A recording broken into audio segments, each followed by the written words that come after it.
hella thirsty stuff. Bare thirsty. Come on. Not for these ones though. No.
Yes guys, welcome back to Just My Cars. Focus. Today we're at the London Motorshow. It's an XL, it's in London. It's obviously nice to actually go to a show in London because I don't have to travel 9 hours to get there, and I didn't have to fill up my tank. It was just jump on DLR, jump on the overground, all sorted. So yeah, I'm gonna bring you a little behind the scenes of the show. When I say behind the scenes, vlog, but you know, I don't like calling it that. So on Just My Cars vlogs are behind the scenes. So let's get into it. Here's my C63 MG Black Series. Obviously this is from Mercedes-Benz World, who are advertising today. They did a little, they were doing like demonstrations and stuff in like a live action arena.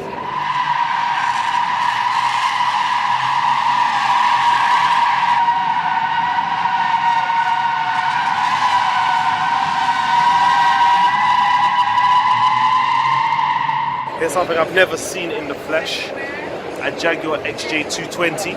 Woo. So at one point this was meant to be the fastest car in the world.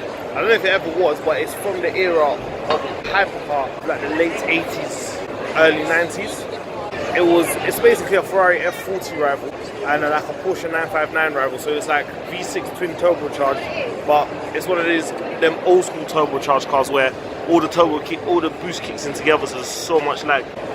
So obviously Liberty Walk are a company that make body kits. So they've been in Japan, it's a Japanese company, but they've been in Japan and North America for quite a while now. They've started to make their way into Europe over the last 4 years. So last year they built 9 cars for the UK, or in the UK, and 30 for the rest of Europe. So they're really starting to push their brand in the UK and Europe now. So basically they're going for world domination. They're bringing more lower price kits out for the 350Z and the GT86. It's a very versatile show this is, like, there's quite a lot going on. So obviously because it's in London, they also got the new London taxi on show as well for us to come and have a look at. When I say us, I mean the general public. You probably see them driving around quite a lot already. They've got they've got daytime running lights and stuff, like all LED and stuff. So they look pretty cool. They do look very futuristic. It's quite nice to see something like this at a car show. Obviously the taxis are built in Britain as well, you know, so shout out the UK and that, you know. So we're at the Dub Custom stand now. This TVR is beautiful. Absolutely love tinted lights. So we're at the Clive Sutton stand now. And this is a Dodge Charger SRT Demon. Look at the heart of this beast. Look at the supercharger. Absolute beast. Anyway, for those of you that don't know, these are really made for the drag strip. So you know how you get some cars that are set up for track racing, for track driving, like they're track monsters. This is a drag strip monster. Look how fat the wheels are. Obviously that's why it's featured on Just Mad Cars, because it's just a mad car. Obviously I don't really see what the point of it is in the UK, but in America they love it. So hey, you know, America, this is your thing still. Obviously I don't know who this Donny is, but he's Donny in it. Suits the car still. If you've seen Gone in 60 Seconds, this was Eleanor, so the car that he could never tame. The unicorn, you know, impossible to catch. These guys at Clive Sutton, they built this car from scratch. It's actually a customer car, so somebody actually commissioned this build. They built it from scratch, like literally from nothing, from beginning to end, and they've upgraded everything. So it's like a resto mod, I think. but it's got upgraded brakes, just upgraded everything. Like, it's literally a full build. It's actually so, the attention to detail is actually beautiful. I think this is like the last one that they did at the last Motorshow, and to be fair, it's a good addition to see something like this at these kind of shows. This is why you have to come to a variety of shows to see a variety of things, you understand? Because a variety is the spice of life, you understand? Oh, what the hell's the light doing? Anyway, on to the next thing. This is interesting. I've been waiting to see this in the flesh. So it's a Tesla Model S here at the front, as you'd expect. It looks exactly the same. But come around the back, it's a wagon. So it's the first Tesla Model S wagon, and I'm absolutely in love with it. Just look at it. Like, it has all the charm and handsomeness of a Model S. It has an estate. So it has all this extra boot, because obviously it is an estate, which makes it all the more better for transporting all the things that you need to transport.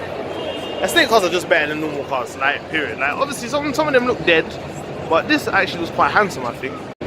What makes it sick as well is the fact that it's not milk made by Tesla. It's just a company, I think it was called Quest. They're coach builders. They just said, you know what, let's just build a Tesla Model S station wagon. And it was so well received. I don't know why Tesla don't actually commission them to build more of it. And people will definitely buy it. If people buy things like the Porsche Panamera Gran Turismo or Turismo Sport, why wouldn't they buy them? So I kind of wanted to have a look at a McLaren that's inside one bar. That's kind of the queue, and I can't really be bothered to wait in the queue.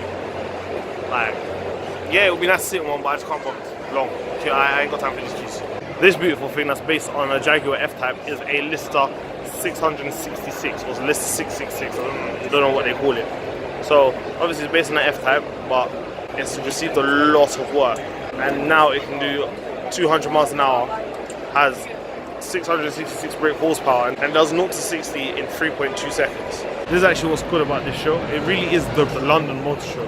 Like, it feels very British. Everything here is like big enough, British manufacturing and British engineering. Like, there's not a lot of manufacturers. Like, it's just basically showrooms. So either way, even if it is a manufacturer's stand, like, for example, even if there is a new car there, it's all like by a company based in this country. So it's actually pretty sick. I'm not pro-Brexit or anything like that, so don't start coming to me thinking I don't like people. But I'm just saying, like, Britain has great engineers and great manufacturers. Like, and it's great that we can come to a show like this and we get picked up. It's not just the Germans that can do everything, you know what I'm saying? Look at the most absolutely of all pimp vehicles. The spec of this is actually beautiful. Like, this orange and the black and everything. Oh my god. Personally, I prefer the Wraith, but I really like the Black Spirits of Ecstasy. That's a really nice touch. This is beautiful. So, here's a Urus. This is the first time I've seen a Urus in flesh. So, let's have a look around it. I thought, and I still do quite think it's quite a hideous car, but seeing it in the flesh, it's kind of mad. Like, it's kind of mad. Like, the wheels are gigantic, and like, it's not as, like, it does look like a Lamborghini. I thought it was just going to look like a Q7 with like in a Lamborghini jumper. That's what I thought it was going to look like, but it does actually look very Lamborghini. And it doesn't look too, maybe in this nice show where it's nice and pretty and everything is really nice, that it looks really good, but on the road it might look a bit disgusting, but it is special. Like, it is a special car, and yes, I still think it's hideous, but if I had the money, there's a possibility I would actually use it to buy one. Oh, BAC mono. You can see that. And it also has a new Bentley Continental. This is the 6-litre W12, as you can see. I like the 12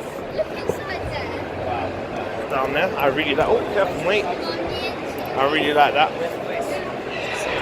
Let's have a look at the interior.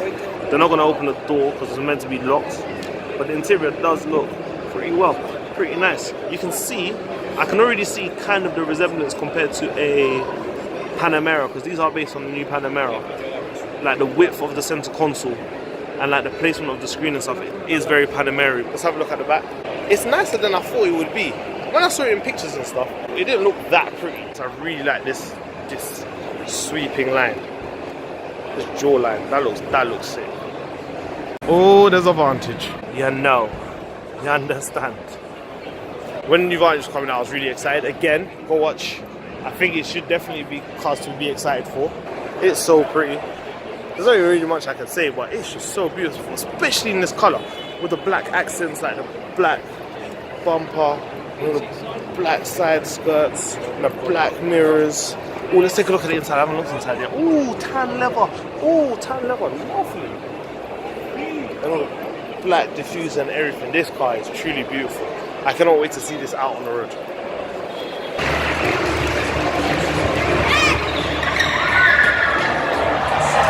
So being at these kind of car shows with these new cars that you can sit in and stuff, let's actually get into new cars and let's just see what they're like. So obviously this is a Skoda Superb. It might not be exciting. Well, it might not be exciting to you, but it is a mad car, which is why I'm showing it on my channel, Just Mad Cars. So the reason why it's mad, yeah, why I personally think it's mad, Skodas are for intelligent people. Because you're paying for Volkswagen engineering, but not as much. So buying a Skoda just makes so much sense, because if you just got a car to have a car, but you want a good quality car, but you decide, oh yeah, I'm gonna buy a Volkswagen, because Volkswagen, yeah, I know Volkswagen, like, I've heard they're really good, but I buy a Skoda, they're the same thing. So it's all good quality in here, it's all proper Volkswagen. All these bars are from a Volkswagen. Volkswagen. The armrest is hench though. Like, the center console to lift up is actually, again, feels proper good quality. Deep. Oh, cup holders. Again, Skodas. This is why Skodas are mad. Yeah. See inside that. I don't know if you can see. You can see these, like, those things sticking up, like these dots, like this thing here. Yeah. That's designed so if you have a Coke bottle or something, you can put it inside, and when you're on a journey by yourself, you can put the Coke bottle inside and then twist the Coke bottle, and it will hold the drink in place. You know, because then drinks bottles have all those things at the bottom. Hold the drink in place, so when you turn it, you don't need two hands, because you can just keep both hands on the steering wheel. It's amazing. Look at the boot size. Just for you guys to understand the boot size. I know, get inside the boot. Look at that. He can sleep comfortably inside this car. So you can get multiple human beings in this boot. So if you're into things like people trafficking, this car is perfect for you. And it has an electric tailgate. See, this car. If Just My Cars ever blows, yeah, like blows, like million subscribers, I'm gonna have this as a crew car. Mark my words, man. Imagine I forgot about this car being here. The TVR Griffith. The new thing. TVR's return. Here you can already see the interior is already looking kind of crazy. It's got like a tablet style screen, digital dash, exhaust, if you can just see past where this man is sitting there. Side exhaust. This thing is going to be crazy. This is going to be a 200-mile-an-hour car when it's fully released. Eventually, we'll be seen on the road very, very soon. Hopefully by the end of the year, if not early next year, and I'm very excited for this. Good to see a brand like TVR actually coming back, bringing a sense of simplicity and lunacy back to the car market. If this was the first video you watched on my channel, please go watch the rest of them, and if you like that, please subscribe. Obviously give it a like or a dislike if you don't like it. Please comment as well, you know, comments are always welcome. And stay blessed. This was Just Mad Cars, and stay tuned for another episode.